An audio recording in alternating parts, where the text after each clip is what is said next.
BFM Business et Tech & Co présente Tech & Co, la quotidienne. François Sorel. Bonsoir à toutes et à tous, 19h31, merci d'être là et bienvenue dans Tech & Co, la quotidienne, alors que Monsieur Clément nous fait un petit coucou. C'est tout à l'heure le petit coucou Clément. Merci d'être là, Tech & Co, la quotidienne, en ce jeudi soir. On va passer bien sûr, comme chaque soir, 1h30 ensemble et on va décrypter évidemment toute l'actualité tech. J'espère que vous avez passé une bonne journée, en tout cas on est ravis de vous retrouver, que ce soit à la radio, à la télé en direct ou bien en replay et en podcast. Avec ce soir au sommaire de Tech & Co, la quotidienne, eh bien une grosse actualité OpenAI, puisque OpenAI et Disney viennent de signer un accord à $1 milliard. On va vous expliquer ce que ça va changer. Et puis, ça vient de tomber, GPT 5.2 est disponible. C'est Sam Altman qui vient de le tweeter. On parlera aussi réseaux sociaux avec évidemment cette question, doit-on interdire les réseaux sociaux aux ados? En Australie, c'est déjà fait, on en parle en France. Et puis, on évoquera une appli IA pour progresser au ski. C'est Rossignol qui lance ça. Il suffit d'installer cette appli sur votre smartphone et après, eh bien, ça va analyser tous vos trajets que vous avez fait à ski avec des données très intéressantes. On recevra un porte-parole de Rossignol d'ailleurs à ce sujet tout à l'heure. Voilà le sommaire de ce Tech & Co, la quotidienne. Un grand merci d'être là et bienvenue à vous toutes et à vous tous.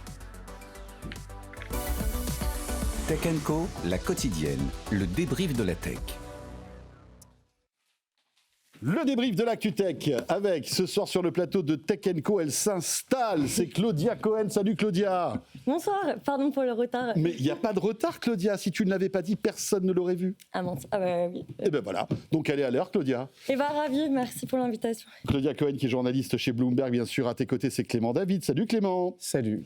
Le président de Theodo Cloud, celui qui fait des petits gestes pendant le générique de Tech & Co, c'est lui, mesdames, messieurs. Mais tu sais que ça fait 3 fois en plus que je passe avec Fred et que j'envoie des mails en disant est-ce que je peux sortir de la réserve et revenir avec l'équipe titulaire. Je suis ravi d'être à nouveau assez bien pour passer avec toi en plateau. Eh ben écoute, voilà, maintenant tu joues enfin dans la Ligue 1. Ça fait plaisir. Ça fait plaisir.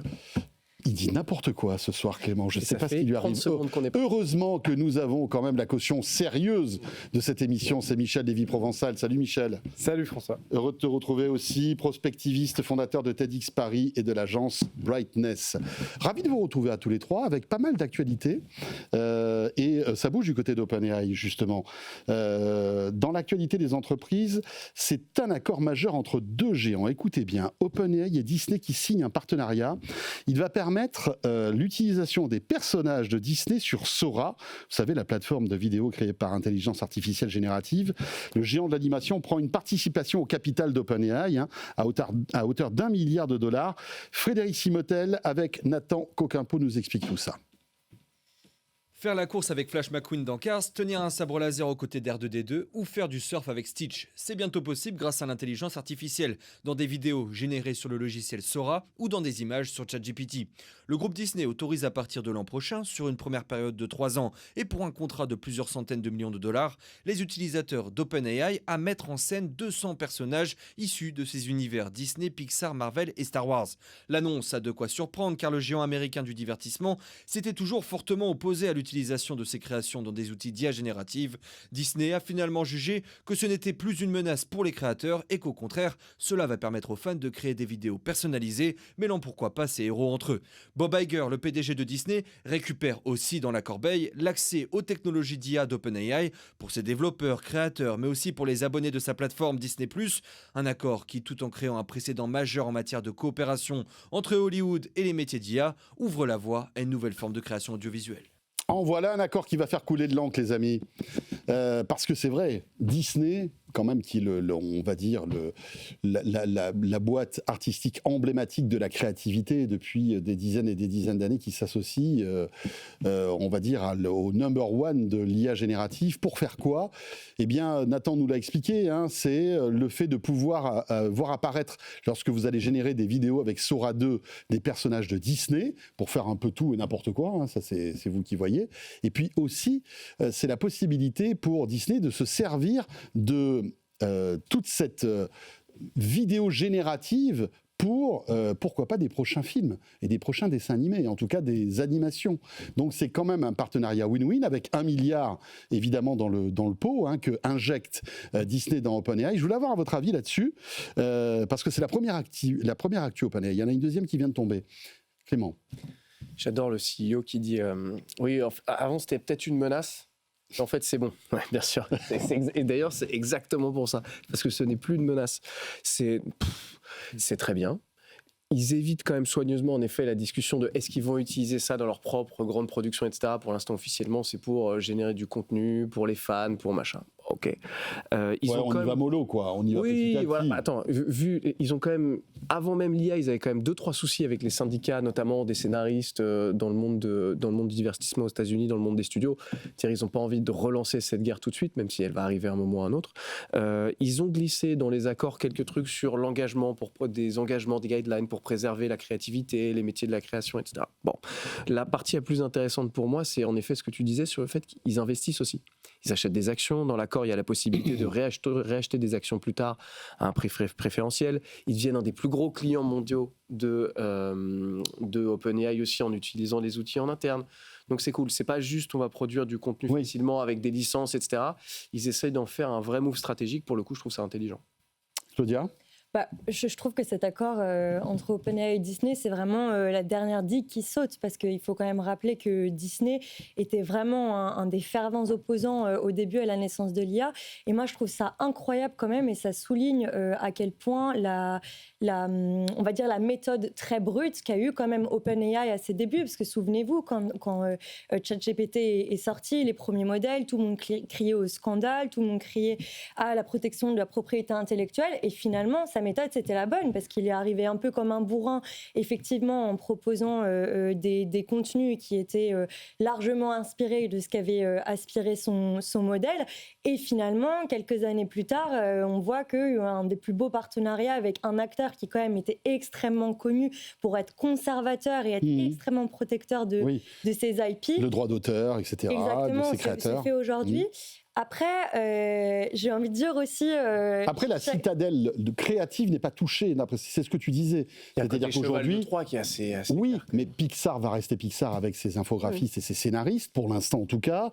Je crois qu'il n'y a même pas la possibilité d'utiliser l'IA pour le tournage de certains films avec des comédiens. Pour l'instant, il n'y a rien. Voilà, c'est que des comédiens masqués, en fait, qu'ils ont le droit de modifier, mais pas des personnages ou enfin de vrais comédiens. Ouais, donc il y a quand même des garde-fous. On va dire que est-ce que finalement c'est pas le bon choix de la part de Disney de mettre une pièce un petit peu là-dedans. Pièce, hein. Pardon ? Une belle pièce. Une belle pièce, bien sûr. Enfin, quoi qu'un milliard aujourd'hui pour OpenAI, c'est une pièce. Hein. Enfin, tu vois, quand mais tu c'est vois intéressant de voir quand même pour OpenAI qu'à chaque fois qu'il y a eu sur les derniers grands partenariats annoncés, il y a eu aussi un investissement au capital. On voit que même si 1 milliard dans la grande équation pour OpenAI, c'est pas énorme, c'est tout de même de l'argent. Et comme tu disais tout à l'heure, ça garantit aussi un client, parce que avec ça, tous les employés de Disney auront accès à ChatGPT, tout le monde pourra utiliser les outils, et après effectivement dans un temps 2, on verra ce que ça donnera dans la création, parce qu'il y aura forcément des choses qu'on verra d'ici 1 an, 2 ans. C'est cool. C'est intéressant. Je ne sais pas ce que tu en penses, Michel, mais on voit que malgré tout, Claudia a sorti le mot de vocabulaire, il y a cette digue qui pète, parce que finalement on se rend compte que Universal a passé un accord avec une boîte qui génère de la musique grâce à l'IA, alors qu'avant c'était un ennemi. On voit que maintenant les géants, s'adaptent en fait à ce qui se passe, parce qu'ils savent qu'ils ne peuvent pas faire autrement. Finalement. Cet investissement de Disney dans OpenAI, c'est finalement la prise de conscience que la résistance, ça ne marche plus.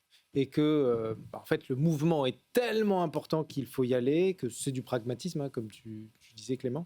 Et que finalement, l'IA ne va pas remplacer les studios, mais les studios qui utilisent l'IA vont remplacer les studios qui ne l'utilisent pas. Et ça, ils l'ont compris, Disney. Et puis, il y a un autre aspect, moi, je trouve très intéressant, parce que j'analyse depuis quelque temps l'évolution de la maturité de l'usage de l'IA dans les entreprises, parce que j'en accompagne un certain nombre, et on est passé du stade où on utilise l'IA, les modèles standards, au stade où on commence à brancher nos données.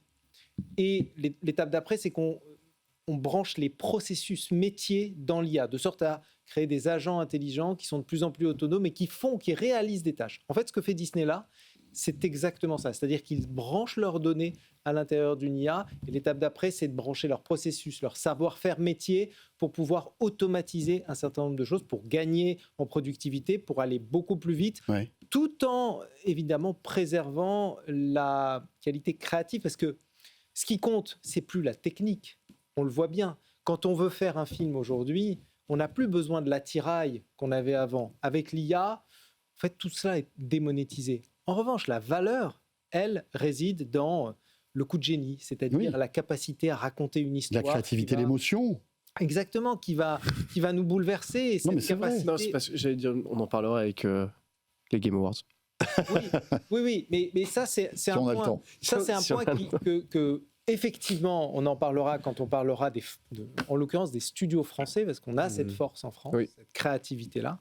Mais Disney a compris que ça y est, finalement, là où il y a de la valeur ajoutée, puisque l'IA, l'intelligence va être complètement démonétisée, elle va être commoditisée.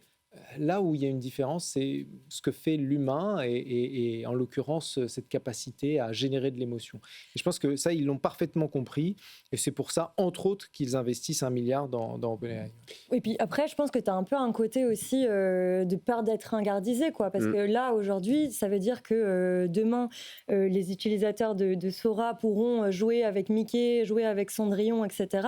C'est aussi un moyen pour OpenAI de s'assurer que dans la masse de contenu, le flux de contenu auquel finalement on a tous accès aujourd'hui, avec lesquels on peut tous jouer, que ces personnages emblématiques de Disney font partie de cette équation. Parce que en vrai, alors moi ce qui m'a un peu étonnée, c'est la forme de l'accord, le fait qu'ils mettent de l'argent, etc. Mais si jamais il n'y avait pas d'accord et que demain on pouvait pas jouer avec un Mickey, avec un Cendrillon, etc., avec une Cendrillon, pardon, parce que ils sont absents de l'équation, en fait on va jouer avec d'autres choses. Donc je pense que tu as un peu un moyen aussi de faire perdurer des marques et des licences fortes. Exactement. Bien sûr, évidemment. C'est un peu, juste pour illustrer, c'est exactement la différence entre le football américain, la NFL, et la Ligue 1. C'est-à-dire qu'au moment où les réseaux sociaux ont commencé à exploser, tu as eu deux approches différentes. Tu as la Ligue 1 qui a commencé à censurer toutes les personnes qui retransmettaient sur Twitter, etc., les buts en disant non, c'est notre propriété, il ne faut pas y toucher. Et les grandes ligues américaines qui ont dit non, on va plutôt faire du business, ouvrez un maximum les vannes, parce que l'objectif, c'est que tout le monde voit ce produit, comme ça, on apparaîtra partout. Je pense qu'il y a une approche qui est plus smart que l'autre. Ouais, il y en a une qui est plus intelligente que l'autre. On va pas rentrer dans les détails. Tiens, en aparté, puisqu'on parle d'animation, etc., je tenais à saluer le studio d'animation qui cartonne en ce moment et qui a fait cette pub, vous savez, sur cette... le petit loup, là. Voilà, le petit loup avec... on peut le citer, hein, c'est Intermarché, mais parce qu'ils ont bien joué le coup. Ouais. Cette pub fait le tour du monde. C'est incroyable. Et à l'heure où on parle d'intelligence artificielle, de vidéos faites par l'IA, etc., là, c'est un studio français qui a fait ça à la mano, comme on dit, qui est superbe. Je vous invite à le regarder parce que ça va bien au-delà de la publicité que représente en fait ce petit spot. Et voilà, je tenais à saluer ce studio et dire que aujourd'hui, l'émotion, encore, on l'a fait grâce à des humains. Et peut-être que demain, l'IA générative le fera aussi. Mais je pense que c'est encore une fois, ce n'est qu'un outil, il faut bien l'utiliser. Tiens, deuxième actu. OpenAI qui vient de tomber. Michel arrive dans le plateau en me disant « François, ça y est, GPT 5.2 est arrivé ». Et effectivement, Sam Altman a tweeté il y a quelques minutes de cela pour dire « Ça y est, GPT 5.2 est disponible à la fois sur ChatGPT et sur les API ». On l'attendait. Hein. Effectivement, quand on regarde là pour le moment, en France en tout cas, c'est pas encore disponible. Mais ils sont très en retard là, OpenAI. Hein. Gemini 3 avec Google a pris une avance dingue. On va pas revenir là-dessus, on en a parlé énormément. Donc, ils essaient de rattraper. A priori, les benchmarks qui sont publiés, on ne sait pas encore s'ils sont bons ou pas, mais positionnent 5.2 au-dessus de Gemini 3. Ça reste à confirmer. Parce qu'on n'a pas encore assez de recul pour voir. Mais Sam Altman a dit, de toute façon, là, on va tous les cramer avec mais c'est GPT 5.2, comme ça. On va voir ce que ça donne, mais ils ont intérêt, je dirais. Remarquez, il ne va pas dire le contraire. À les rattraper parce qu'ils sont mal. Ils ont perdu 6% en l'espace de... Ils ont 6% de trafic sur la plateforme en l'espace de quelques semaines, OpenAI, avec un déplacement massif des usages, notamment sur Gemini 3 et en l'occurrence sur Claude d'Anthropic. Donc, on espère pour eux, enfin, moi j'ai aucune action OpenAI, mais Sam Altman, je pense, espère pouvoir rattraper le coup avec 5.2, sachant que la sortie de GPT-5 était très très décevante. Rappelons que GPT 5.1 est sorti il y a un mois, donc ça va très très vite. Ouais. On sent qu'il y a une guerre. Là c'est une guerre d'annonce. Mais attends, une guerre Musk a annoncé la nouvelle version de Grok pour dans 2 semaines. Donc bon, de toute façon c'est la course toutes les 2 semaines. Allez-y les gars, amusez-vous bien. Alors ce GPT 5.2 va être décliné en 3 versions, l'instant, la thinking et la pro. Ça fait penser un petit peu à la déclinaison du dernier Mistral. Je ne sais pas si vous avez suivi. Oui. Il y a 3 en fait, modèles. On commence par le plus petit, le moyen et le plus puissant. À voir un petit peu ce que ça donne, parce que là, visiblement, fenêtre de contexte massive et promesse de productivité décuplée. C'est ce que dit en fait OpenAI. À voir, quoi. Clément, pourquoi tu fais... Non, mais j'ai un niveau de lassitude pour ça. Je veux dire, ça fait 3 ans qu'on regarde des benchmarks en permanence, qu'à chaque fois... C'est vraiment la mémoire instantanée permanente. C'est-à-dire qu'on te dit « Ah, Grok a rien sorti, ça y est, ils sont largués. » Et puis moi, j'ai fait un comparatif avec des articles sur Google. Et puis après, ils vont sortir un modèle et pendant 3 semaines, ça sera le meilleur des benchmarks. Et résultat, tout le monde dira « Ah, Grok a vraiment terminé tout le monde. » Et puis on va faire ça pendant encore... Il n'y a rien... dans ces outils entre la version 5.2, .3, .machin, .truc, qui va changer quoi que ce soit au fait que de toute façon, on utilise déjà l'IA à 2% de ses possibilités, comme ma mère utiliserait, coucou maman, un iPad juste pour jouer à Freecell, etc. Et tu pourrais bloquer la technologie maintenant qu'on en aurait pour 15 ans à comprendre comment est-ce que ça va vraiment changer profondément les choses dans notre société. Après, il faut laisser le temps au temps, c'est-à-dire... C'est ça. Moi, mes clients utilisent... l'IA pour des use cases pour l'instant très simples, on y va petit à petit, que ce soit en avance ou pas sur la dernière version de machin ou truc, sincèrement ça m'indiffère à un point qui est inimaginable. Ouais, mais ça indiffère pas les investisseurs.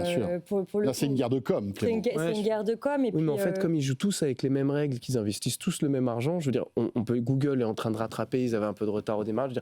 Je pense que ce qui se passe maintenant ne présage en rien de qui aura vraiment gagné la guerre de l'adoption dans 3 ans. Non, mais ça présage, comme on dit, il y a des modèles qui sortent tous les mois, il y a des investissements aussi qui sont faits tous les mois, et je pense qu'à très court terme, en termes de qui a combien d'investissements, ça peut jouer, cette guerre de com, plus que l'effet sur le consommateur, au-delà du fait, comme tu le disais, que quand même le taux de churn est quand même très important aussi sur ces modèles, donc ça sera à suivre. Par exemple, pour donner un exemple, dans les investissements, il y a de plus en plus de banques, d'institutions financières, d'investisseurs qui disent que ça les tente moins d'investir dans des data centers qui vont être trop spécialisés, soit sur une technologie, soit sur un modèle d'IA, soit qui a été conçu pour un seul acteur.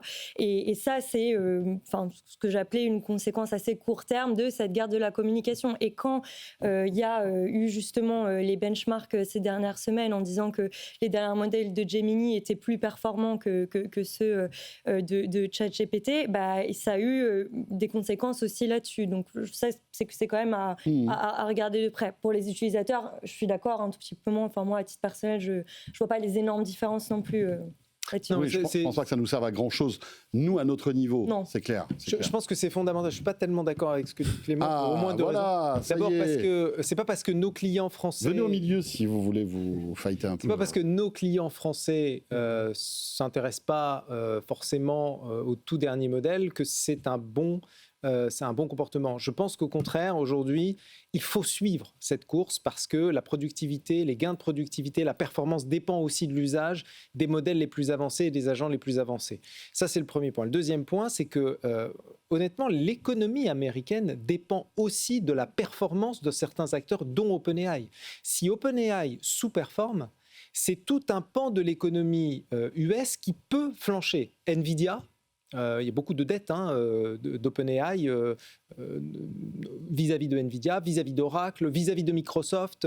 Si OpenAI ne répond pas à ses promesses, il n'arrive pas à performer comme il a promis de performer, ça va poser un problème à ces acteurs et par effet de boule de neige, impacter l'économie américaine, faire potentiellement exploser la bulle IA et les conséquences que ça suppose. Donc à mon avis, ce n'est pas juste une anecdote. Il y a des enjeux économiques, financiers, géopolitiques fondamentaux dans cette mais donc c'est tout sauf technologique. C'est-à-dire qu'on parle d'une hype à entretenir pour soutenir une bulle. Donc en fait, c'est pas lié à la performance des modèles. Non, oui, bon, non, il y a une question de performance des modèles qui est mesurée par des benchmarks, ça c'est clair. Alors je suis d'accord avec toi sur le fait que ça devient un peu gavant de toutes les 2 semaines aller. Ça fait penser aux cartes graphiques des jeux vidéo il y a quelques années où tu avais tout le temps des benchmarks qui disaient ah ouais on gagne un petit peu, etc. Oui, mais finalement peu importe les différents facteurs, la question c'est qui gagnera la course et chaque petite indice qu'on peut avoir pour comprendre qui sera le gagnant est pertinente. Ouais. On arrête là pour enchaîner. On peut faire la soirée sur OpenAI. Ah oui, ça c'est clair. Mais testons d'abord GPT 5.2 et voyons s'il y a des nouveautés. C'est un mot qu'on n'avait plus entendu depuis des années, les amis. Si je vous dis métavers, ça donne des petits frissons, hein, métavers quand même, on dit comme ça. Cette idée d'un univers virtuel dans lequel on pouvait vivre une deuxième vie en utilisant notamment la réalité virtuelle. Eh bien, Mark Zuckerberg nous promettait que ça allait être le futur d'Internet. On s'en souvient. Même lui semble avoir abandonné l'idée. En fait, il va couper 30% dans ses budgets liés au métavers. Anthony Morel nous expliquait tout ça ce matin et après, bien sûr, on revient sur ce plateau. Les rumeurs de presse américaine, c'est qu'il est en train de tailler largement dans les budgets du métavers, moins 30%, il risque d'y avoir des suppressions de postes, et puis il aurait admis mot en interne que voilà, il avait un peu surinvesti et qu'il s'était un peu planté sur le sujet. Parce qu'il faut se souvenir quand même de la folie du métavers. Il y a quand même quelques années, on ne parlait que de ça. Le métavers, je rappelle, le principe, c'était l'idée qu'on allait pouvoir vivre une deuxième vie virtuelle, en plus de notre vie normale, avec un casque de VR sur la tête, et donc avec un avatar qui permettrait d'interagir avec les gens, d'avoir des réunions de travail virtuelles. Le problème, c'est que les graphismes n'étaient pas vraiment à la hauteur de ce à quoi on pouvait s'attendre. Nous, on s'attendait à Ready Player One, vous savez, le film de Steven Spielberg, où effectivement les gens vivent une vie virtuelle incroyable. On se retrouvait plutôt avec les décors des Sims, donc les jeux vidéo des années 90, début des années 2000. Donc c'était pas forcément incroyable. Mais tout le monde y allait. Sauf que tout le monde y allait. Mais c'était fou. Enfin, il faut quand même se souvenir que Meta, si Meta s'appelle Meta, c'est à cause du métavers, hein, quand même. Il s'appelait Facebook à l'époque. Mais non, ils ont dit c'est le futur d'Internet, on va changer de nom. Il faut se souvenir qu'à l'époque, on a quand même eu des phénomènes comme une bulle immobilière dans le métavers, c'est-à-dire des gens qui investissaient des sommes folles pour acheter des parcelles virtuelles pour intégrer leurs avatars à l'intérieur. Il y a des parcelles qui se vendaient plus cher que des appartements parisiens. Il y a des marques aussi qui y allaient à fond, parfois de manière un peu désordonnée d'ailleurs. Je me souviens par exemple de Carrefour qui avait lancé des entretiens d'embauche dans le métavers. Ils étaient devenus la risée d'Internet parce que c'était un peu ridicule et que les graphismes étaient un peu moches. Je me moque un peu, mais on a participé de tout ça aussi, c'est-à-dire qu'on en a parlé énormément, il y a eu énormément de hype autour du métavers, il y a eu tout sur LinkedIn, ça c'est souvent un bon indice, tous les bullshit jobs qui se créent, donc vous aviez des chief metaverse officers qui faisaient leur apparition ou des metaverse évangélistes, et puis les chiffres complètement dingues, McKinsey qui nous disait par exemple que dans le métavers, on avait une opportunité économique à 5 000 milliards de dollars d'ici le début de la prochaine décennie. On n'y est pas encore, mais enfin je doute qu'on arrive à 5 000 milliards de dollars. Le métavers évangéliste, ça c'est un métier qui a dû, à mon avis, prendre un coup dans le dos quand même. Hein. Et je ne sais pas si vous vous souvenez, parce qu'évidemment on a vécu ce truc-là, et franchement on a été les acteurs, et je le prends pour moi, hein, on a été les acteurs aussi de cette hype du métavers, parce que même nous on y croyait. Bon, on a un petit peu changé d'avis aussi entre-temps, mais je ne sais pas si vous vous souvenez, même Carrefour avait investi plusieurs centaines de milliers d'euros là-dedans, enfin, et d'autres marques aussi, pour rien, finalement, pour rien du tout. À l'époque, j'étais au Figaro dans l'équipe médiathèque du coup, et évidemment, et moi je me souviens surtout de notre boîte mail, déjà qu'on reçoit plein de mails, tous les jours il y avait une boîte française qui annonçait un truc en le métaverse, etc. Comme aujourd'hui l'IA en fait. Comme aujourd'hui l'IA, souvent quand même tu avais l'idée de quand la boîte avait pas trop d'actu ou un truc, bon hop, allez, un peu de métavers là. Et nous, c'est vrai, honnêtement on en a fait des caisses, hein, on en a fait des caisses parce que aussi, on trouvait ça assez surprenant et intéressant comment les entreprises se jetaient dessus. Avec, j'ai pas le souvenir forcément de budget de la part des boîtes très important qui a été déployé là-dessus. C'était plus des petites actions ici et là, histoire d'être dans le coup. Et c'est vrai que bon, voilà, c'est pas ce qu'on espérait. Après, si je peux faire ma petite analyse, je pense que Mark Zuckerberg n'a pas oublié son rêve, parce que son rêve quand même, pour ceux qui ont la référence, c'est quand même le film, un des films, c'est Ready Player One, que j'ai vu à titre personnel très très récemment. C'est un peu ce qui vendait franchement avec le métaverse. Et je pense juste qu'il y a une réflexion sur le fait que peut-être que la hype a été annoncée trop tôt, mais je pense qu'un de ses rêves, ce serait que ça reste, qu'un jour on soit tous dessus. La réflexion, c'est plus, est-ce qu'on a vraiment besoin de dépenser autant d'argent là-dessus? Parce que tu avais un côté où lui mettait toutes ses billes en pensant certainement que les autres géants, notamment Apple, allaient suivre, qu'il allait avoir un peu une guerre R&D, une guerre technologique là-dessus. Finalement, elle n'a pas lieu. Elle n'a pas eu lieu. En tout cas, à part lui, personne n'y va vraiment. Donc, est-ce que ça veut dire que tu dois mettre autant d'argent pour continuer à développer alors que finalement il a tout? Je pense pas, mais ça veut pas dire pour autant qu'il n'y croit plus. Et après, je pense que l'autre question vraiment essentiel pour lui, c'est avec quoi? Parce que le métavers s'était vendu avec ce gros casque, rappelez-vous, voilà, un peu disgracieux, pas très pratique, etc. Je pense que son rêve est toujours là, mais juste avec un nouvel outil, en fait. Je pense que ce sera pas un casque, je pense que ce sera des lunettes, un truc plus discret, mais qui permettra quand même un jour d'aller dans ce monde qu'il a créé, parce que s'il n'y croyait pas, je pense qu'il aurait abandonné le truc un peu plus tôt, en fait. Là, juste, il désinvestit parce qu'il y avait beaucoup trop d'argent dessus.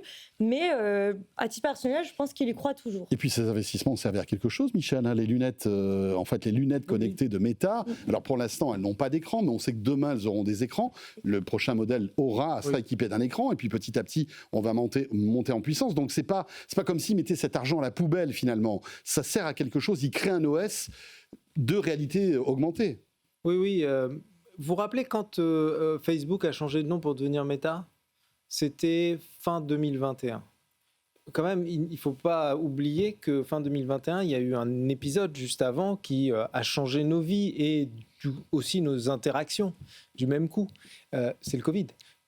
Pendant la période Covid, on a tous échangé de manière virtuelle. Je me rappelle, il y avait des applications effectivement qui se lançaient pour virtualiser les bureaux, pour avoir des bureaux dans lesquels on pouvait se balader, se retrouver en réunion, organiser des événements. J'ai moi-même organisé des événements dans le métavers. Donc, cette époque-là, en fait, a été complètement transformée par le traumatisme de la fin des relations sociales physiques et l'arrivée de Zoom. Ça nous paraît évident aujourd'hui de faire une visio, mais franchement, ça ne l'était pas du tout fin 2019, début 2020, quand le Covid a éclaté. Donc ça, c'est le premier point, et je pense qu'ils ont complètement investi ce champ parce que le Covid a été une sorte de bulle aussi pour ces acteurs-là. Après, je suis complètement d'accord sur le fait que les lunettes vont être un paradigme d'accès. Moi, j'aime pas parler d'un monde nouveau ou d'un monde à part ou d'un deuxième monde. Pour ceux qui s'en souviennent, c'était français et première instance du métavers, deuxième monde par Canal+. On est à la fin des années 90, début 2000. Hein. Exactement. Mais moi, je pense pas du tout à ça. Je pense que ce sera une version de notre réalité augmentée par des informations qui vont venir se plaquer dessus. Et du même coup, l'IA va alimenter cet univers augmenté-là. Je pense que c'est là que en fait, Zuckerberg est en train de mettre ses billes avec des avatars, mais des avatars qui ne sont pas forcément des avatars 3D, de l'IA. 30 secondes, Clément. Après, je me fais tuer par mon réalisateur, donc tu ne veux pas avoir du sang partout dans le studio. Bref. Déjà, je pense que tu as raison, c'est qu'ils annoncent qu'ils coupent 30%. 30%, alors là, ils ont investi 72 milliards sur les 10 dernières années. Quand tu coupes 30%, il reste de quoi jouer un petit peu, qu'ils n'abandonnent pas complètement. Deuxième élément, c'est vrai qu'on se moque un peu de lui, parce qu'après tout, un mec qui se plante, c'est toujours rigolo. Surtout un mec un peu bizarre comme celui-là, tu vois. Mais le fait est que c'est à un moment, il faut tenter des trucs. Tu as une vision, je veux dire, c'est ce que disait Daniel Riolo dans un studio qui est pas loin là, qui disait, en fait, Neymar, oui, il rate des dribbles, mais parce qu'à un moment, un joueur comme Neymar, tu as envie qu'il tente des trucs. Là, c'est un peu pareil. Et en fait, si tu as réussi et que tu fais comme Amazon, par exemple, qui dit, en fait, le cloud, ça va être un peu bizarre, mais vous allez voir, on y croit, et que ça cartonne, ça fait plus d'argent que Amazon tout court avec Amazon Web Services. Ça aurait marché, ça serait un génie. Claudia, Clément et Michel, on revient dans un instant pour la suite de ce Tech & Co après cette petite pause. Merci d'être là, à tout de suite. Tech & Co, la quotidienne sur BFM Business. Tech & Co, la quotidienne, le débrief de la tech. Voilà, 20h03, le retour de Tech & Co, la quotidienne. Un grand merci d'être avec nous. peut-être en direct à la radio, à la télé, ou sans doute aussi en podcast et en replay. Vous le savez, on est là chaque soir du lundi au jeudi, 19h30, 21h. Toujours Claudia Cohen de Bloomberg qui est avec nous. Nous avons aussi Clément David, président de Théodo Cloud, et Michel Lévy-Provençal, prospectiviste, fondateur de TEDx Paris et de l'agence Brightness. Tiens, on va parler d'une drôle d'histoire maintenant, avec ces incertitudes sur l'avenir de la première usine Huawei en Europe, dans l'est de la France. En cause, le durcissement des réglementations européennes à l'égard des équipements chinois. Promise à l'ouverture, c'était début 2026, là, dans quelques semaines, les locaux de cette usine flambante neuve sont toujours vides. Les explications d'Alexandra Paget, et on revient. 52 000 mètres carrés livrés en septembre par Bouygues sur des terrains situés à une vingtaine de kilomètres au nord de Strasbourg et aucun signe d'activité. Huawei hésite encore sur l'avenir de ce site destiné à l'origine, en 2020, à l'assemblage d'antennes 4 et 5G à destination du marché européen. Un investissement de quelques 200 millions d'euros et 300 emplois au minimum. Mais depuis, l'Europe a adopté une ligne plus protectionniste sur les sujets de télécommunications stratégiques et plus dure envers la Chine en matière commerciale. Le chancelier allemand a ainsi récemment demandé à une commission d'experts d'interdire l'utilisation de composants chinois dans les futurs réseaux 6G. 3 possibilités s'offrent aux constructeurs chinois aujourd'hui: maintenir le projet prévu, utiliser le site à d'autres fins ou vendre les locaux flambant neufs.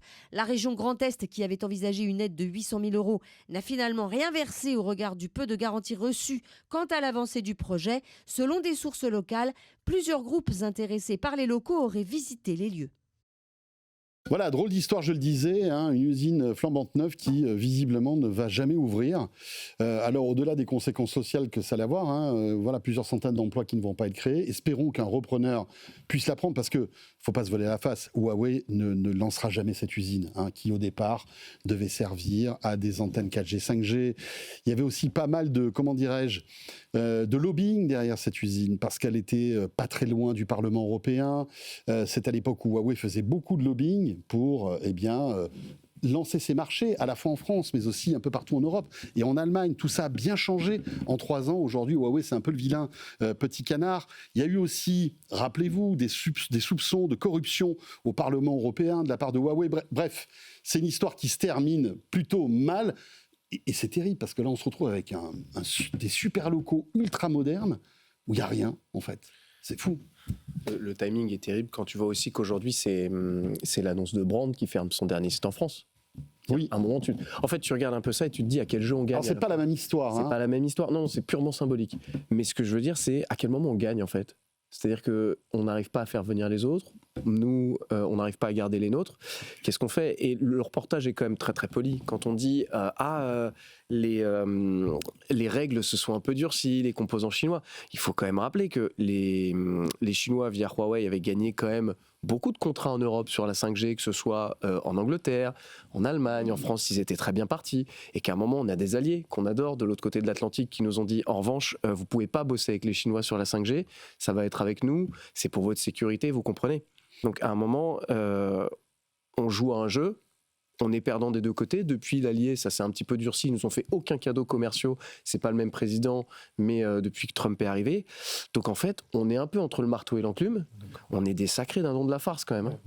Je suis complètement d'accord avec Clément. Je pense que le problème est très complexe, parce qu'effectivement, il y a une problématique de souveraineté européenne. Ça, c'est clair. On n'est pas en train de dire qu'il faut se jeter dans les bras des Chinois, ni dans les bras des Américains d'ailleurs. Mais d'abord, la première chose, c'est qu'il y a 3 ans, c'était une usine, c'était un problème économique. Là, c'est clairement une problématique géopolitique. Le monde a changé. La technologie, c'est de la géopolitique.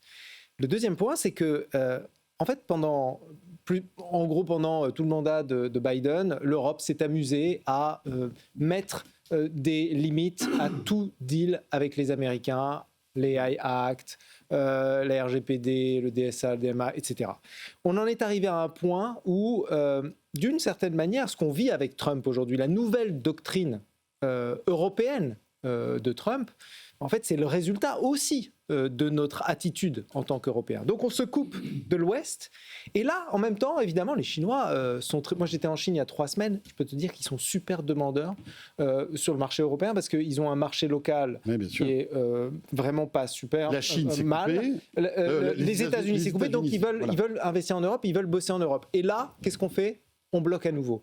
Donc on va se retrouver comment ? On va se retrouver seul, sans ni alliés ni partenaires, sans technologie, parce qu'on n'est pas du tout avancé sur les technologies. Moi, je ne comprends pas la stratégie européenne à moyen long terme. Je ne la comprends pas. Alors, juste pour être encore plus précis, le chiffre d'affaires de Huawei France a été divisé par 2 en 1 an. Ils sont passés de 1,4 milliard à 700 millions. Et tout ça, évidemment, ce sont les conséquences des embargos qu'il y a sur les équipements 4G et 5G de Huawei. Il faut savoir qu'aussi en Allemagne, ça a accéléré. Aujourd'hui, plus de cœurs de réseau 5G peuvent être hébergés par Huawei. Donc, ils sont allés voir Ericsson ou Nokia, par exemple. Donc, ça devient très compliqué, finalement.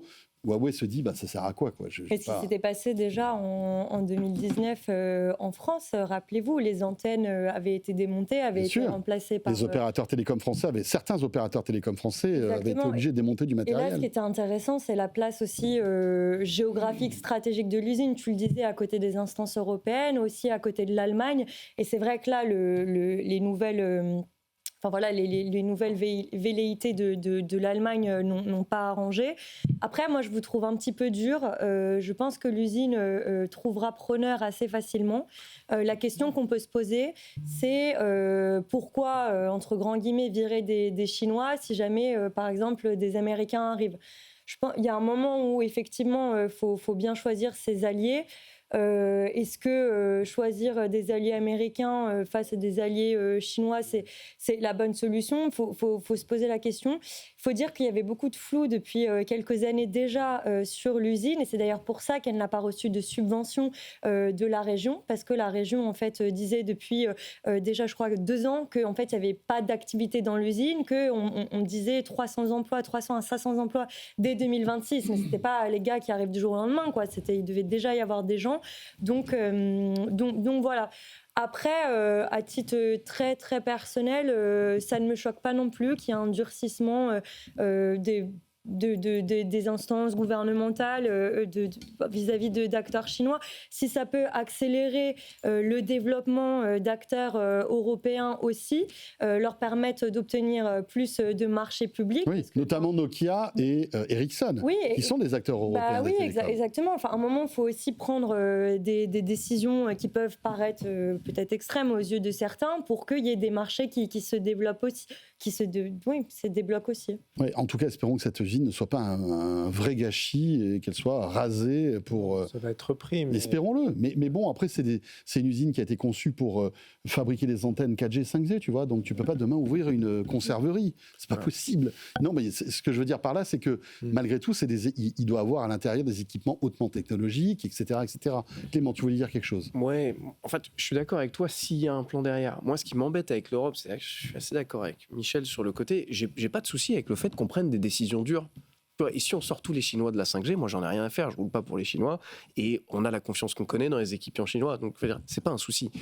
En revanche, j'ai l'impression que quand l'Europe prend une décision majeure, un peu radicale, machin, moi je suis content s'il y a un plan derrière, par exemple, de faire monter des entreprises européennes, mais j'ai toujours du mal à voir derrière s'ils assument et s'ils sont capables de gérer les conséquences. C'est comme quand on dit, tu vois, je vais faire un parallèle, mais quand on dit on va arrêter les moteurs thermiques, parce que c'est mal les moteurs thermiques, est-ce qu'on se retrouve avec notre marché intérieur qui est bouffé par BYD et consorts ? Quand on dit on va encourager les panneaux solaires, c'est vachement bien les panneaux solaires, et puis c'est pour l'écologie. En revanche, on a mal conçu notre truc, donc résultat, ils vont être envoyés de Chine à des coûts qui sont en termes de transport 1000 fois plus costauds, en termes d'émissions carbone et puis produits dans certaines conditions qu'on connaît, 1000 fois plus costauds que ça te fera jamais économiser en termes d'énergie chez nous. Et résultat, c'est pas les Européens qui récupèrent non plus le marché. Et donc, moi, j'ai aucun souci avec les décisions fortes si le plan derrière, il est un peu géré. Là, par exemple, j'ai pas l'impression qu'il y a un plan pour faire émerger des vrais leaders de la 5G en Europe. Et si on parle de Ericsson ou on parle de Nokia, le gouffre, il est monstrueux et je suis même pas sûr que ce soit à eux que ça profite. Tu vois, c'est cette partie-là. Il n'y a pas de vision, il n'y a pas de stratégie.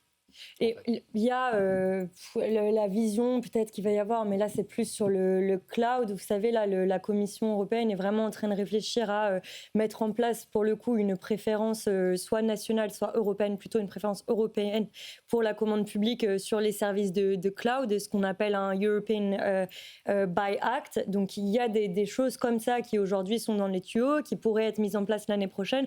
Donc effectivement, les lignes bougent moins rapidement que les décisions fortes et on tape sur la table qui sont prises. Après, il y avait aussi un sujet pour Huawei de dire que finalement le développement aussi de la 4G et de la 5G en France et puis ailleurs était peut-être un peu moins rapide qu'anticipé. Je crois que c'est aussi une des raisons pour lesquelles Huawei se dit qu'elle ne va pas forcément continuer à investir énormément d'argent sur l'usine et puis sa mise en œuvre. Donc voilà, à voir. On verra bien ce que va devenir cette usine, mais on va surveiller ça de près. 20h13, on poursuit avec cette actu, alors qui est plus sociétale que technologique, mais finalement, elle nous concerne tous. C'est l'interdiction des réseaux sociaux aux moins de 16 ans en Australie. Décision courageuse, quand même, de la part du gouvernement australien d'interdire. Et puis attention, quand on dit réseaux sociaux, ça va fort. Hein. C'est de TikTok à YouTube, en passant par Twitter, Facebook. Enfin, il y a tous les réseaux sociaux, quoi. C'est Twitch. Oui, Twitch, YouTube, qui est quand même, qui est pas tout à fait un réseau social comme un autre. Hein. Sur YouTube, tu peux regarder des vidéos de tout type, des vidéos même d'éducation, enfin des choses. Arte, pourquoi pas, BFM Business, BFM Co. Voilà, quel scandale. Enfin bref. Alors, il se trouve que du jour au lendemain, et c'était hier, je crois, hein, tous les ados se sont retrouvés désactivés de leur application de réseaux sociaux. Alors je ne sais pas comment ça marchait techniquement, mais je pense que c'était surtout par rapport à l'âge qui avait été indiqué par les enfants. Et d'ailleurs, il y a déjà des ados qui disent sur les réseaux qu'ils ont trouvé une parade à ce truc-là. Ça va être le jeu du chat et de la souris, évidemment. Je ne vous parle même pas des VPN qui vont permettre de... Mais en tout cas, ça fait parler. Et ce qui est intéressant, c'est que cette interdiction a des répercussions jusqu'à chez nous, puisque vous avez peut-être suivi les propos de notre président Emmanuel Macron, qui souhaiterait lui aussi interdire les réseaux sociaux aux ados à partir de 15 ans ou 16 ans. Et je voulais avoir votre avis là-dessus. On ne va pas en faire des heures, parce que c'est un débat qui pourrait durer très longtemps. On vit le moment tabac et alcool du XXe siècle. Donc, voilà, c'est un peu ce qu'on est en train de vivre maintenant. Jusqu'où on va aller ? Donc il faut le vivre, parce que finalement ce moment... Soyons précis, parce que j'aimerais bien qu'on définisse de quoi on parle. Est-ce qu'il s'agit de protéger nos enfants et nos adolescents de la tempête cognitive qu'apportent les réseaux sociaux ? On est tous d'accord là-dessus. Ça, il y a pas... J'entends peu de monde dire qu'ils ne sont pas d'accord là-dessus, et je suis moi-même d'accord. Est-ce qu'on va y arriver, sachant qu'ils sont beaucoup plus compétents que ceux qui légifèrent pour pouvoir contourner le problème ? Ça, c'est clair, les VPN et d'autres solutions. Et puis, jusqu'où on va aller ? Parce que, en réalité, le problème des réseaux sociaux, c'est une manipulation cognitive qui ne touche pas que les adolescents, qui touche les adultes. Ça nous met dans des bulles cognitives où il y a un impact sur notre santé mentale, qui a un impact sur la démocratie. Est-ce qu'on va arriver au point où, potentiellement, on pourrait même aller jusqu'à interdire certains réseaux sociaux, non plus aux adolescents, mais aux adultes. Je pense à X, par exemple. X qui a été le premier à recevoir une amende.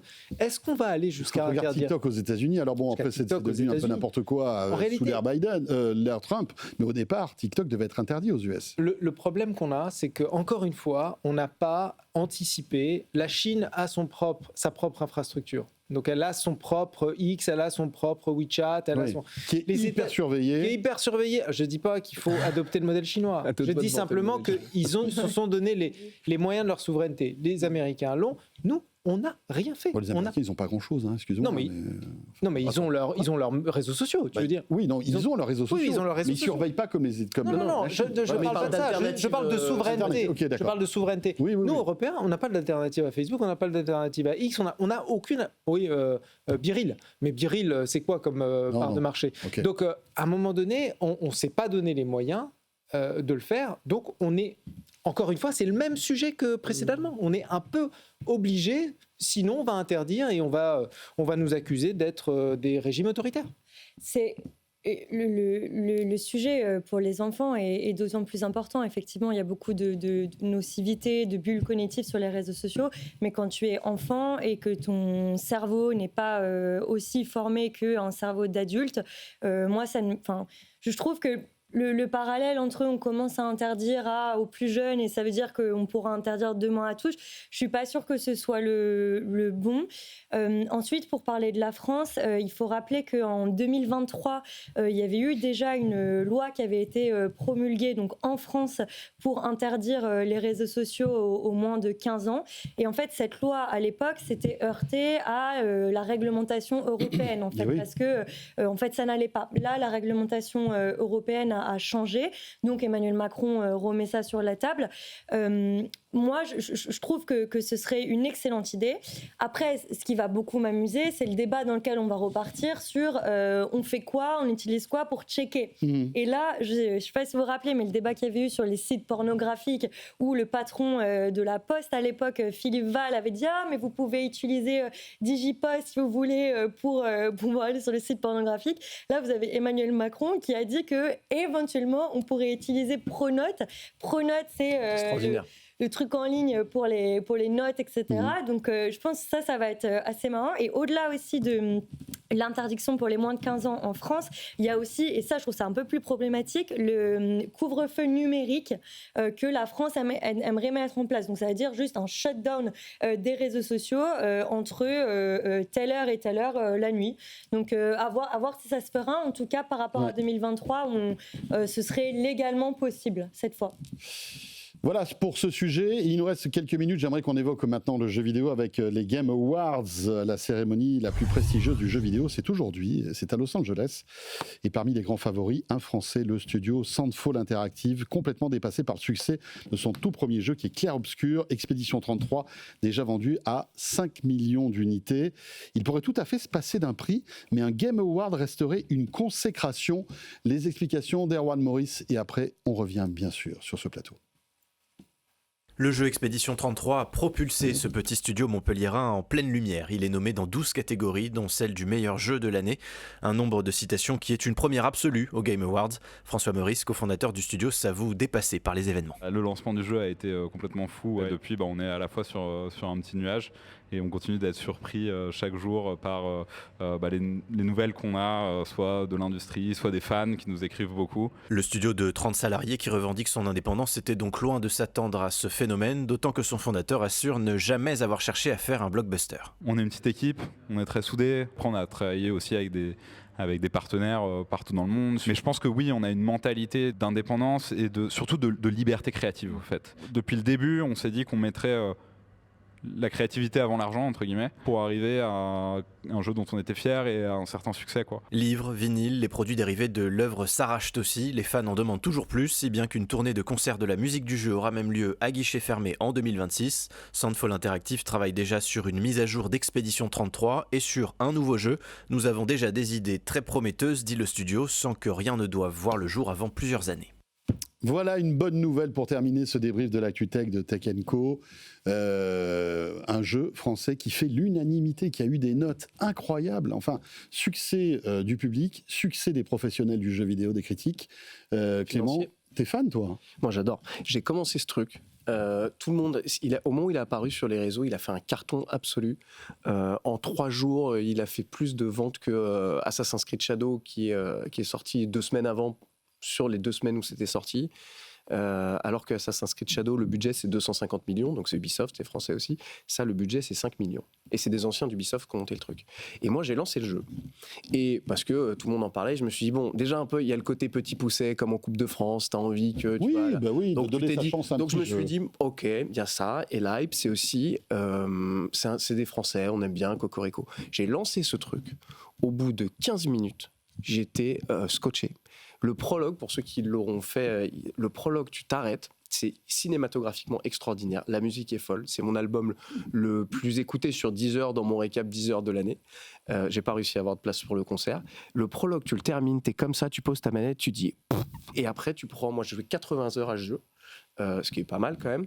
Tu prends une claque. En fait, tout est bien fait. Et un peu, tu parlais de créativité, il y a à la française, les musiques sont folles, l'histoire est pas manichéenne, il y a un côté français bien mis en avant, un peu 19e siècle avec, tu vois, une forme de nostalgie, un Paris très haussmannien, mais à moitié détruit. Bon, je dévoile pas tout, mais il y a une âme dans ce jeu qui a parlé non seulement chez nous, mais au monde entier. Et résultat, cette nuit, s'il ne gagne pas le jeu de l'année, je reviens ici demain, c'est pas grave, pas d'émission, je fais mon émission moi. Tout seul. Et tu vas dans le couloir, en fait. Je hurle ici. Tu hurles dans le couloir. En slip dans les couloirs.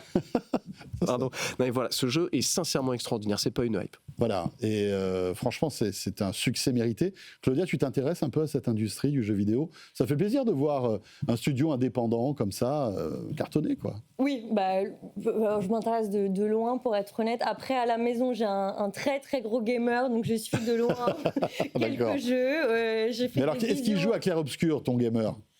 Je sais même pas. Franchement, j'en ai pas entendu parler, donc je suis pas sûre. Je demanderai en rentrant, mais non. Mais en tout cas, c'est déjà. Avec les conseils de Clément, tu devrais lui conseiller. Exactement, et surtout les budgets, c'est assez frappant quand même. C'est assez frappant. Et est-ce que ce sera un précédent aussi, de se dire qu'avec un petit budget comme ça, finalement, on peut faire un carton et où tu dis esthétiquement parlant et génial.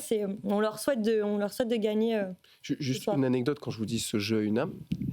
Le mec qui a fait les musiques dont on parle, concert, machin, truc, etc., c'est un mec qu'ils ont trouvé sur SoundCloud, qui en fait, pendant 3 ans, a publié tous les jours une musique, où il les mettait aussi sur Reddit en disant « Jusqu'à ce que quelqu'un me donne ma chance dans le monde du jeu vidéo, je mettrai une musique tous les jours. » Et ils l'ont contacté, à un moment, ils ont dit « Il fait, c'est bien. » C'est une histoire improbable de A à Z, c'est extraordinaire. Et le rayonnement pour la culture française, tu peux mettre des skins où ils ont des baguettes, des marinières, c'est assez drôle.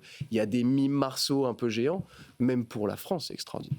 Michel, c'est vrai qu'on disait tout à l'heure, on n'a pas nos réseaux sociaux en France. Non, mais on a raté pas mal de coches et tout, mais là, voilà, on termine sur un truc. Sunfall Interactive, c'est le soft power français de 2025 et au-delà. Je pense que, en fait, quand tu regardes ce qui se passe, c'est que, c'est la preuve que la French Touch a encore de l'avenir. C'est la revanche de la créativité sur le budget, là, clairement.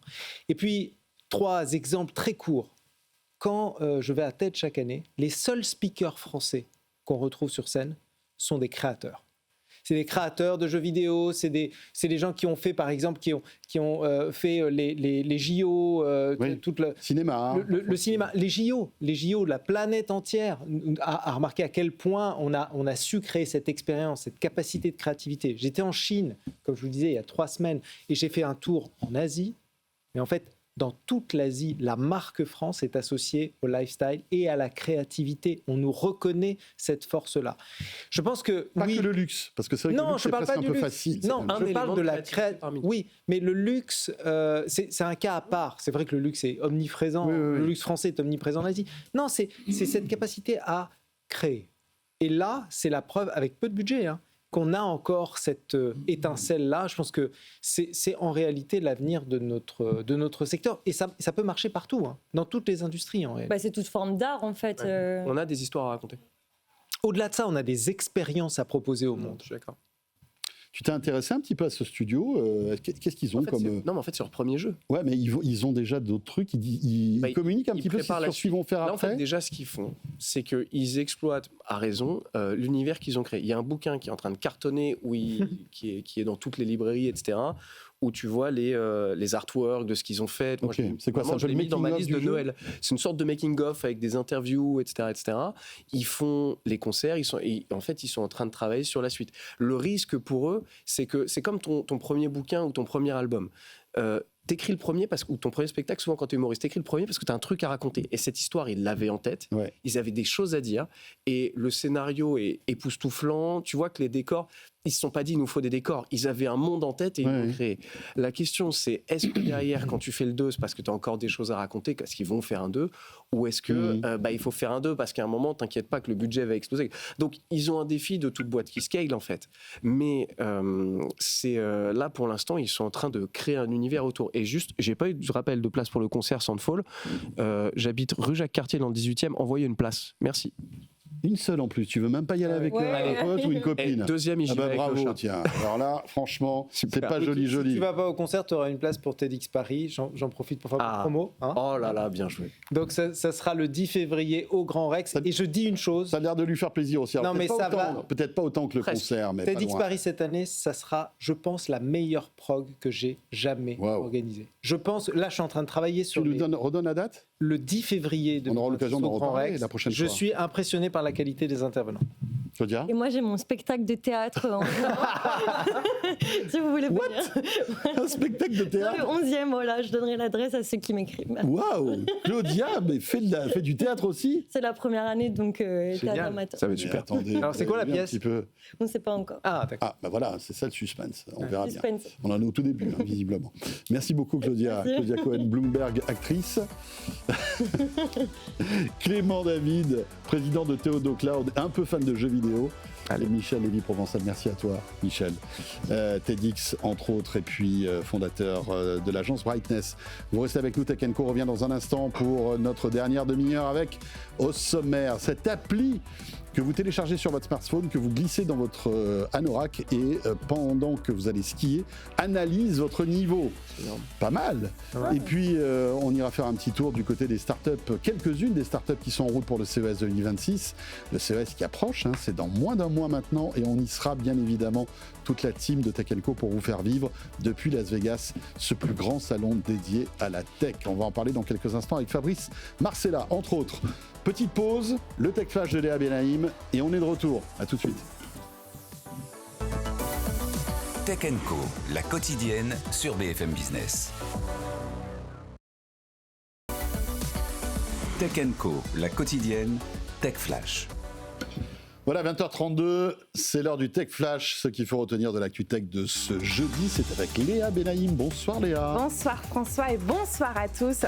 Et à la une, Disney signe un accord majeur avec OpenAI d'un montant d'1 milliard de dollars. Le géant de l'IA pourra utiliser 200 personnages emblématiques du studio dans Sora pour la création vidéo, mais aussi dans ChatGPT pour la génération d'images. Parmi eux, Mickey, Cendrillon, Dark Vador ou encore Iron Man, mais uniquement la version dessin animé et non les acteurs de films, sauf s'ils sont masqués. En échange, Disney utilisera les outils d'OpenAI pour créer du contenu sur sa plateforme de streaming. Également dans l'actualité, STMicroelectronics a obtenu un prêt de 500 millions d'euros par la Banque européenne d'investissement qui pourrait aller jusqu'à 1 milliard d'euros dans un second temps. Cette enveloppe vise avant tout à renforcer ses capacités de fabrication mais aussi à l'aider sur la R&D, un coup de pouce qui devrait soulager les finances du groupe franco-italien qui traverse une période pour le moins difficile. Et toujours dans l'actualité entreprise, la grosse déception pour Oracle qui a publié ses résultats hier soir. Et oui, Oracle a manqué ses objectifs de chiffre d'affaires et a revu ses prévisions à la baisse. L'action a été rattrapée par les craintes autour d'une bulle d'IA qu'Oracle alimente lui-même en ayant massivement recours à la dette. La société fondée par Larry Ellison perd actuellement plus de 10% à Wall Street. En France, Emmanuel Macron persiste et signe. Il a promis une loi pour interdire les réseaux sociaux aux mineurs de moins de 16 ans. Sur le même modèle que l'Australie, le président souhaite imposer à toutes les plateformes la vérification de l'âge des utilisateurs. Un projet de loi qui sera déposé dès le mois de janvier. Et enfin sur Spotify, il sera bientôt possible de créer une playlist sur mesure à l'aide d'un prompt. Concrètement, il suffit de la décrire en fonction de vos envies et de vos humeurs pour la générer. La plateforme teste cette fonction en ce moment même en Nouvelle-Zélande. Si ça marche, elle pourrait s'étendre à d'autres pays d'ici l'année prochaine. Et pour finir, je vous donne rendez-vous demain à 21h sur BFM Business pour De quoi je me mail, votre émission tech du week-end avec François Sorel. Au programme, l'étude de 60 millions de consommateurs sur la robustesse de nos smartphones. Et vous allez voir, les modèles les plus fiables ne sont pas forcément ceux auxquels on pense. On écoute un extrait. Ni les ténors, ni les téléphones les plus chers. La marque la plus fiable, à en croire cette étude, roulement de tambour, c'est Xiaomi. Voilà, Xiaomi, donc le fabricant chinois dont on parle assez régulièrement, et c'est vrai qu'ils font des très bons téléphones, très bons rapports qualité-prix, eh bien, selon cette étude, en tout cas, ce sont les téléphones les plus fiables du marché. Alors, il faut être précis quand même, c'est-à-dire qu'effectivement, c'est une étude qui a été réalisée auprès d'un panel assez large, 1300 utilisateurs, mais c'est pas une étude de benchmark de téléphone où on a fait passer des tests de résistance, de solidité comme on le fait assez régulièrement. Là, c'est du déclaratif. On a demandé aux gens, aux utilisateurs, tout simplement, est-ce que vous avez des problèmes avec votre téléphone ? Et quand on demande à ces 1300 personnes, puisqu'il y a eu 1300 sondés, donc c'est quand même un échantillon assez intéressant, est-ce que votre téléphone est tombé en panne ? Eh bien, dans le cours de sa durée de vie, si vous voulez, eh bien, il y a 94,1% des répondants qui disent qu'ils n'ont jamais eu aucune panne. Voilà, retrouvez De quoi je mail donc dès demain midi sur la chaîne Tech & Co, en podcast audio avec le petit module bonus en plus. Et puis, bien évidemment, ce week-end sur BFM Business, dès demain soir d'ailleurs. 20h35, on va parler maintenant sport d'hiver. C'est la saison avec une marque mythique française qui embrasse la technologie. Vous allez le voir tout de suite. Tech & Co, la quotidienne, l'invité. Et j'accueille Xavier Roussin-Bouchard. Bonsoir Xavier. Bonsoir. Vous êtes le directeur recherche et innovation du groupe Rossignol. Voilà un groupe évidemment que tout le monde connaît, numéro 1 mondial en ski, présent dans 60 pays, créé en 1907 en Isère, donc il y a 118 ans, avec évidemment plein de on va dire de grands moments dans votre entreprise, hein, bien sûr, tout au long de ces années. Ce qui est intéressant, c'est que Rossignol, depuis pas mal de temps, embrasse les nouvelles technologies. Et je me souviens, on en avait discuté sur ce plateau. Il y a quelques années, vous aviez lancé des skis connectés. Qui existent toujours d'ailleurs. Oui, tout à fait. Ça fait partie de notre stratégie de digitalisation des pratiques sportives. Et donc, on travaille toujours sur ces sujets de capteurs, d'applications et de techno. Franchement, ça marche, les skis connectés ou bof?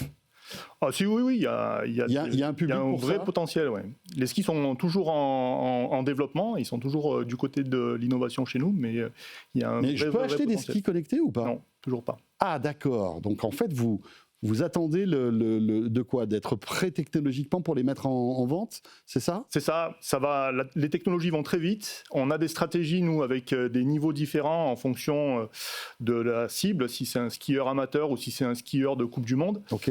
Et forcément, en face, on ne met pas les mêmes technologies, on ne met pas les mêmes capteurs. D'accord. Donc peut-être que demain, on aura des skis avec des capteurs. Tout à fait.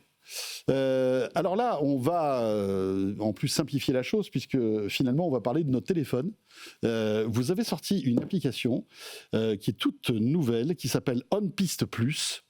Et qui permet, vous allez nous expliquer ce qu'elle permet. Ce qui est intéressant, c'est que vous l'avez co-créé avec le CEA Leti. Donc vous êtes associé avec le CEA, tout à fait, ouais. Qu'on connaît bien ici, puisqu'on était à Grenoble il y a quelques années de cela, justement pour découvrir ce grand centre de recherche. Racontez-nous ce que vous avez mis en place. Alors c'est une fonctionnalité qui fait partie de l'application OnPiste. OnPiste, c'est une application qui existe depuis de nombreuses années dans le groupe Rossignol. C'est une application de tracking sportif, comme il peut en exister d'autres. La différence qui donne quoi en fait? Il y a des maps des skis, des pistes. Voilà. Comme ça. Alors la particularité d'OnPiste, c'est un service chez nous et qui est assez différent de ce qu'on fait d'habitude, puisque nous on est connu pour la fabrication de nos matériels.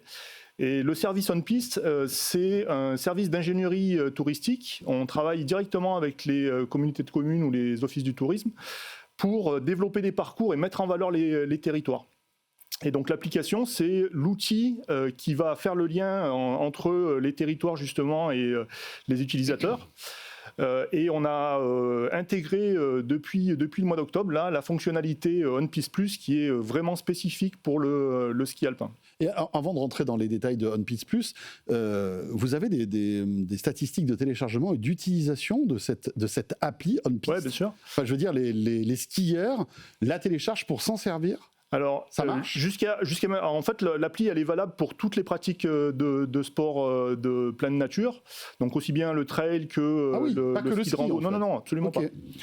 Par contre, ce qu'on a fait, c'est vraiment une innovation et une première mondiale, puisqu'on a développé uniquement avec les capteurs du téléphone un estimateur de niveau. Donc en seulement 3 virages, les capteurs du téléphone sont capables d'analyser vos Les mouvements. capteurs jugent.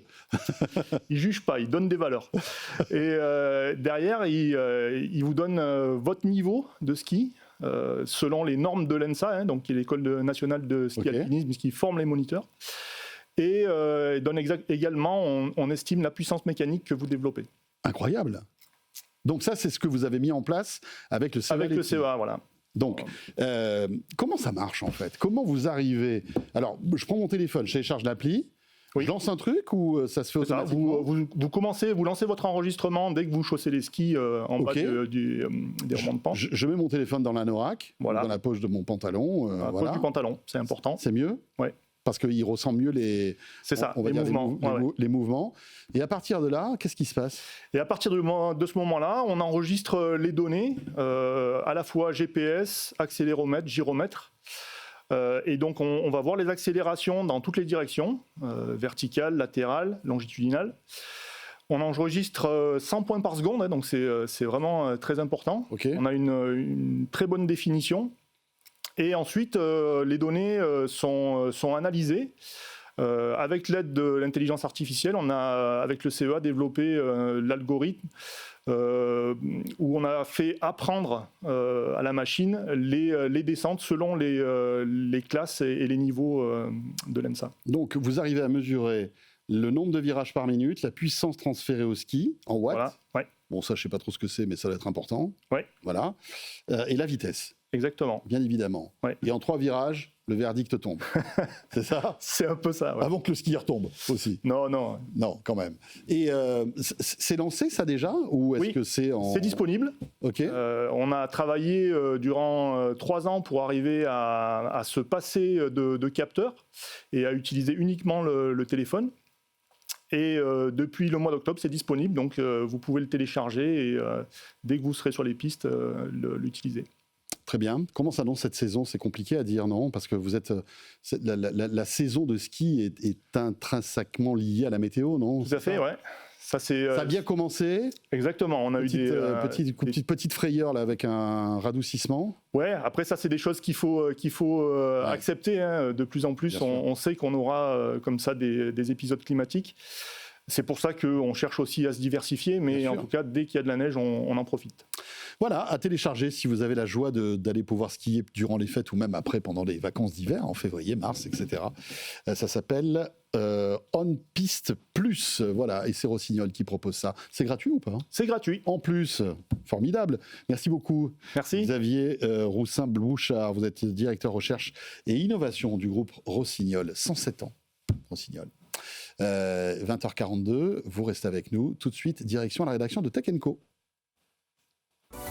Tech & Co, la quotidienne, la chronique techandco.com.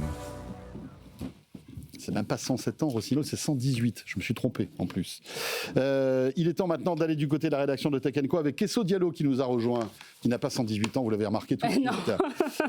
Bonsoir Kesso. Bonsoir. Ce soir, tu vas nous parler du magazine Time, qui a choisi de mettre l'IA à l'honneur en désignant les architectes de l'IA comme personnalité de l'année. Et oui, c'est un choix qui peut surprendre. Cette année, il n'y a pas une, mais plusieurs personnalités de l'IA. Le célèbre magazine les appelle les architectes de l'IA. Et ce sont des personnes bien connues du secteur, comme on peut le voir sur la une qui a été dévoilée ce jeudi. On y voit Sam Altman, Elon Musk, Mark Zuckerberg, mais aussi Jensen Huang, le patron de Nvidia. Que du beau monde. Que du beau monde. Il y a quand même 2 femmes aussi sur la photo, ça c'est important. Ça c'est bien. Ils sont tous assis sur une poutre métallique suspendue au-dessus de la ville de New York. Ça rappelle l'image emblématique des ouvriers qui construisaient un gratte-ciel à New York au début du XXe siècle. Donc c'est quand même une image assez impressionnante. Mais alors pourquoi le Time les a choisis, eux, comme personnalité de l'année, Kesso? Alors en fait, c'est un moyen pour le magazine de mettre l'IA à l'honneur, parce que pour lui, 2025, ça a quand même été l'année où le plein potentiel de l'IA a éclaté au grand jour et où il est devenu évident qu'on ne pourrait pas se passer de cette technologie. Et d'ailleurs, on la retrouve dans plusieurs secteurs. Elle peut aider les étudiants avec leurs devoirs, elle peut aussi aider à communiquer avec des animaux, et elle peut même prédire des ouragans. Alors parfois, elle peut se tromper aussi, mais ce ne sont là que quelques exemples. Et on a aussi beaucoup entendu parler de cette technologie dans la course à l'IA entre les États-Unis et la Chine. Je pense notamment à janvier 2025 où où la Chine a lancé DeepSeek, qui a bouleversé le secteur de l'IA. Mais sans les humains, évidemment, derrière ces entreprises, il n'y a pas des outils comme ChatGPT. Et c'est aussi pour ça que le magazine a choisi ces architectes de l'IA comme personnalité de l'année, car ils ont inauguré l'ère des machines pensantes, mais aussi émerveillé et inquiété l'humanité. C'est le mot du magazine, pas le mien. Ouais, jolie une en tout cas à découvrir. Merci beaucoup Kesso Diallo. Si vous voulez en savoir plus sur ce sujet, direction le site de Tech & Co bien sûr. Il est 9h moins le quart, on va terminer avec un petit détour du côté du CES de Las Vegas. On n'y est pas encore, mais presque les amis, presque. Salut. Tech & Co, la quotidienne, les invités. Et oui, les startups en route pour le CES de Las Vegas avec Fabrice Marcella, directeur de la banque des startups by LCL. Salut Fabrice. Bonsoir François. Est-ce que tu es prêt pour le CES ? J'ai déjà ma tenue de combat. Première fois pour le LCL alors ? Alors la première fois pour le LCL, moi c'est ma 10e fois quand même. Mais quand même. Mais oui. Avant tu étais au village ByCA bien évidemment. C'est ma première fois en tant que banquier de startup que je me rends au CES, tout à fait. Et j'ai hâte d'y aller parce que c'est une formidable manière de démarrer l'année. Alors, avant de découvrir les deux startups que tu accompagnes au CES, un mot sur la présence de LCL dans le monde des startups et puis aussi le fait que tu te déplaces là-bas. Pourquoi ? Alors, pourquoi je m'y déplace ? Parce que c'est un endroit où je vais retrouver 80 boîtes françaises, 80 startups qui sont pile dans la cible des boîtes que j'accompagne. Donc, je ne peux pas m'appeler la banque des startups et pas être là où les startups vont. Donc, en une fois, en 3 jours, je vais passer un moment avec chacune d'entre elles. Certaines d'entre elles sont déjà accompagnées par la banque des startups et d'autres, je vais tout simplement les découvrir. Et peut-être aussi en charmer d'autres pour qu'elles rentrent dans ce programme. Alors c'est comme ça que j'ai vendu mon business plan à mon DG, bien sûr. C'est si j'y vais, il faut que j'y trouve un ROI. Et puis, ce sera l'occasion pour moi de rester connecté à l'écosystème, d'apporter aussi un retour d'expérience. Moi, je l'ai fait pendant 10 ans avec des startups que j'accompagne au village. Et j'ai plein de tips à partager avec chacune d'entre elles. Qu'est-ce que tu penses de ce climat ? On a connu des records de présence de startups au CES. Visiblement, cette année, ça ne va pas être le cas. Bon signe, mauvais signe ? Comment tu juges ça ? Alors, peut-être qu'on peut le prendre... Moi, j'aime bien voir le verre à moitié plein. Et je me dis peut-être qu'on va avoir moins de gadgets, plus de boîtes qui vont là-bas pour faire du business, un peu moins pour le show. Et finalement, l'approche des startups aujourd'hui, lorsqu'elles se rendent là-bas, c'est d'abord comment je rentabilise mon déplacement, parce que ça coûte cher d'y aller. On en discutait tout à l'heure avec les invités de ce soir, mais c'est 3 000 à 4 000 euros déjà de déplacement. Ensuite, il faut financer son stand. Parce qu'il y a l'avion, l'hôtel, ça coûte une fortune, bien sûr. Et donc, peut-être qu'un choix plus rationnel, plus héroïste, fait par les startups qui y vont. Et de fait, moi, ça m'intéresse, ces startups qui sont davantage dans une gestion en bon père de famille du budget qui est le leur. Voilà, un CES donc un petit peu plus sérieux. Un peu plus sérieux, on espère. Pour la French Tech, il y aura plein de choses à découvrir. Notez bien évidemment que nous y serons, toute la rédaction de Tech & Co. Vous retrouverez Tech & Co, la quotidienne, en léger différé depuis le CES de Las Vegas, parce qu'il y a 9 heures de décalage. Il n'était pas possible pour nous d'être en direct, mais on le sera quasiment. Il y aura aussi De quoi je mêle, Tech & Co Business et d'autres émissions, bien évidemment. Et tu apparaîtras évidemment dans l'une de ces émissions. De redémarrer avec toi aussi. Forcément. Alors, présente-nous les deux startups que tu as choisi d'accompagner ce soir. Alors, j'ai choisi 2 startups ce soir qui, certes, se déplacent au CES, mais l'une d'entre elles y est allée 3 fois déjà, je crois que c'est la 4e fois.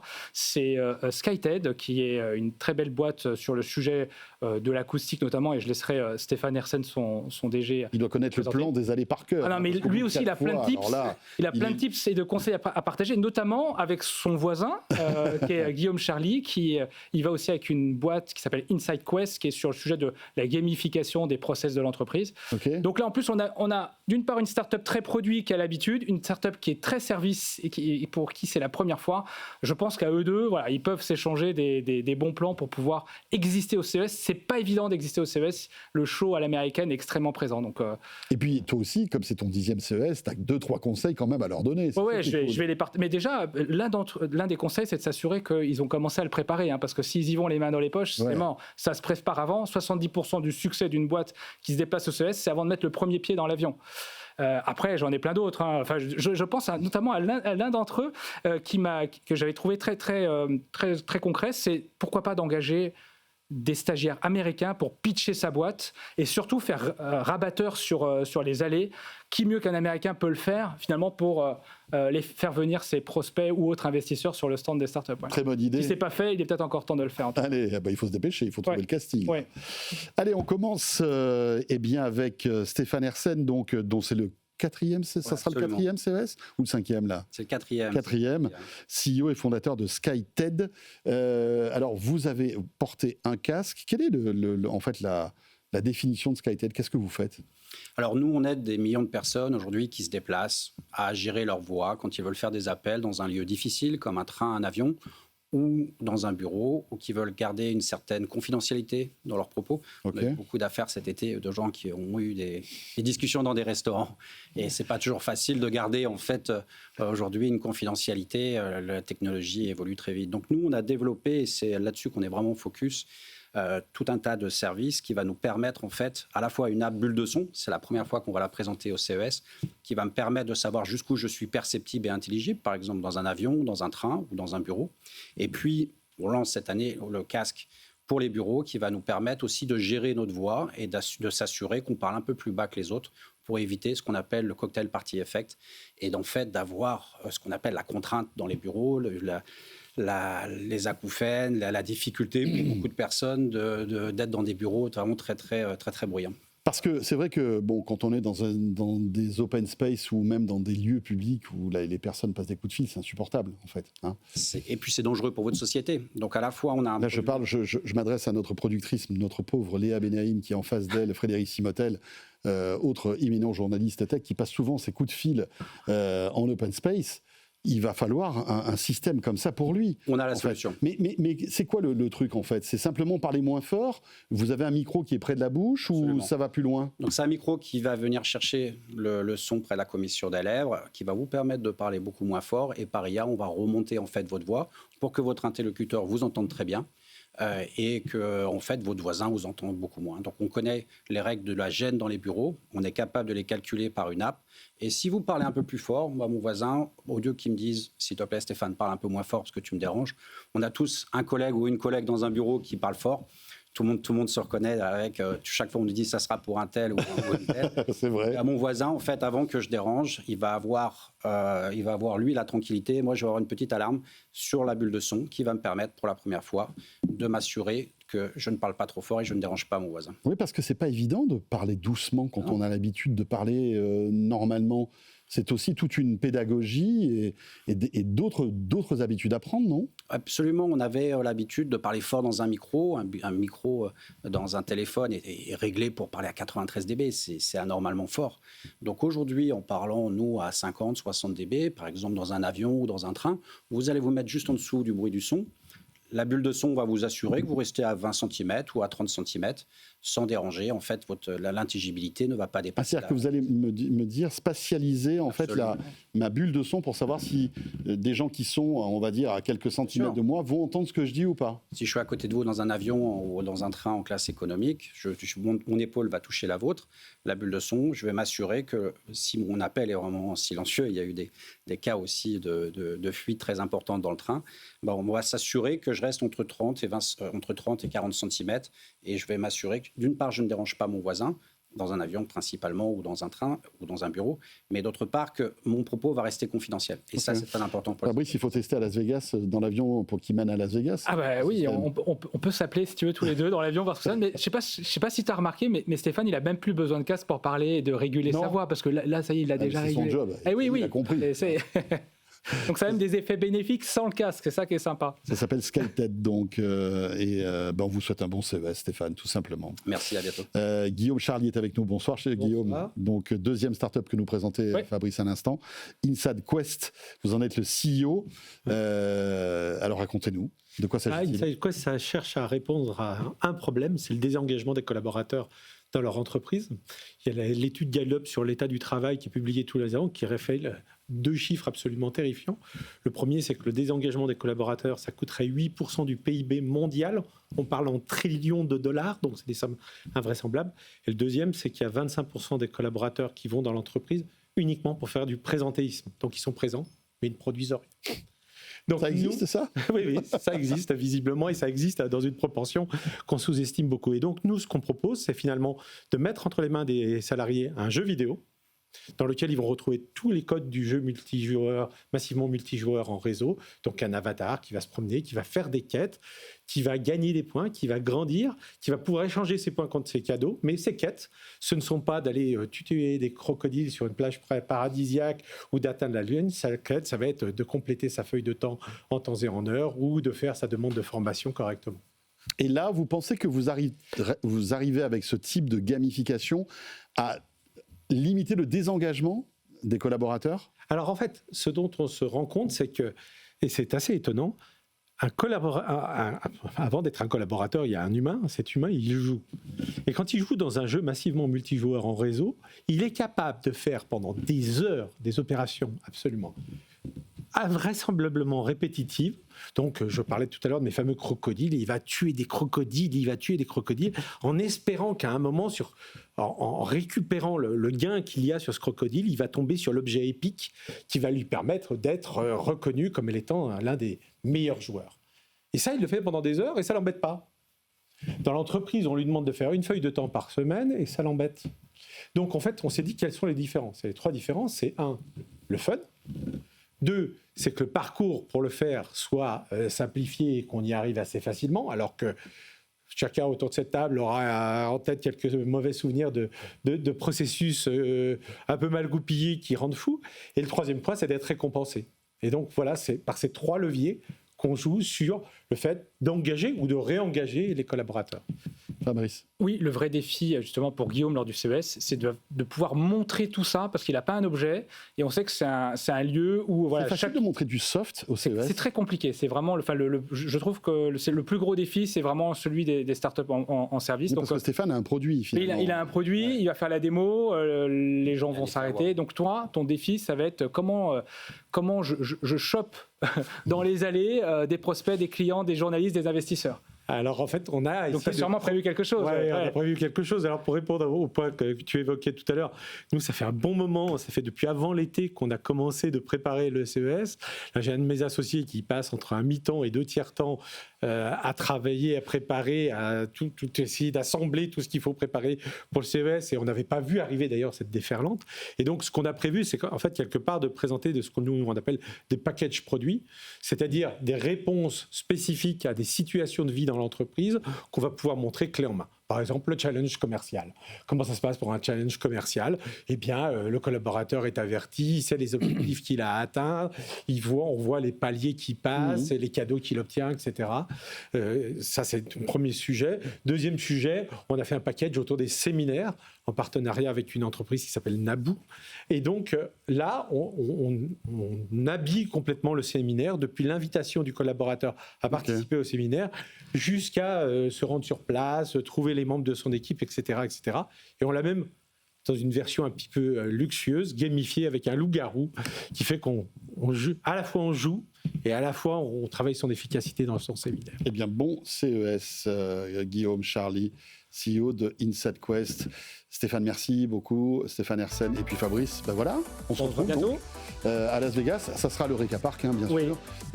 Oui, ça sera mon terrain de jeu aussi. Ouais, voilà, la French Tech. Et c'est là où le plateau de Tech & Co sera posé durant tout ce CES. Ce sera les tout premiers jours de janvier, finalement. Voilà, la première semaine de janvier. On sera quasiment, je le disais, en direct, en léger différé pour Tech & Co. Les mardis, mercredis, jeudis. Et le lundi d'après aussi. Voilà, on en profite. Très belle soirée, merci de nous suivre. En tous les cas, les replays de ces émissions qui vous attendent sur la chaîne YouTube de Tech & Co, n'hésitez pas à vous y abonner au passage. Et on sera là, évidemment, lundi prochain. Salut à tous. Tech & Co, la quotidienne sur BFM Business.